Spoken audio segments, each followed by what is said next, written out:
దేవుని చేత ఆశీర్వదించబడిన ప్రతి క్రైస్తవుడు, దేవుని చేత దీవించబడిన ప్రతి క్రైస్తవుడు, నా దేవుని రాజ్య వ్యాప్తి కొరకు నేను ఉపయోగపడాలి సార్, నా దేవుని పని కొరకు నేను ఉపయోగపడాలి సార్, నా దేవుడు నన్ను ఈ స్థితిలోకి హెచ్చించింది ఆయన పనికి ఉపయోగపడతానని, ఆయన రాజ్య వ్యాప్తి కొరకు ఉపయోగపడతానేనని క్రైస్తవ సంఘం ఒక పాఠాన్ని నేర్చుకుంటే ఎంత బాగుండో ఆలోచించండి.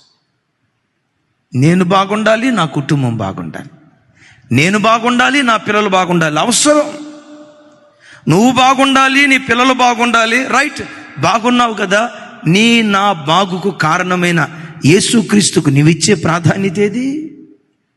సంఘానికి నువ్విచ్చే ప్రాధాన్యత ఏది? పరిచర్య కొరకు నువ్వు ఖర్చు పెట్టే విధానం ఎలా ఉంది? దేవుని రాజ్య వ్యాప్తి కొరకు నువ్వు ఉపయోగపడే పద్ధతి ఎలా ఉంది? నీ బలం, నీ సమయం, నీ ధనం, దేవుడు నీకు ఇచ్చిన ప్రతి తలాంతు ఎంతో కొంత దేవునికి ఉపయోగపడేటట్లుగా ప్రతి క్షణం నువ్వు ప్రాకులాడాలి. ఇంకా అంటాను, గొప్పగా హెచ్చించబడిన వాళ్ళు, ఆశీర్వదించబడిన వాళ్ళు ఉన్నారే, సహోదరులారా వినండి, మీరు గొప్పగా ఆశీర్వదించబడ్డారంటే మీ దగ్గర నుంచి గొప్ప వాటిని దేవుడు ఆశిస్తున్నాడు.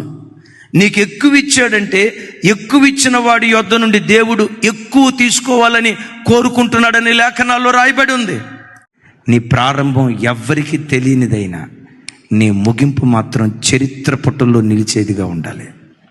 నువ్వు పుట్టింది పూరింట్లోనైనా ఆ పూరింట్లో నువ్వు చావద్దు. భక్తి లేని ఇంటిలో నువ్వు పుట్టిన ఆ భక్తి లేని ఇంటితోనే నీ జీవితం ముగించబడకూడదు. భయభక్తులు లేని భక్తిహీనపు వంశంలో నువ్వు పుట్టిన అదే వంశంలో భక్తికి మారుపేరుగా దేవుని సన్నిధిలో నువ్వు నిలవబడదువు గాక. యేసయ్య చనిపోయారు, ప్రపంచం అంతా కదిలొచ్చింది అక్కడికి.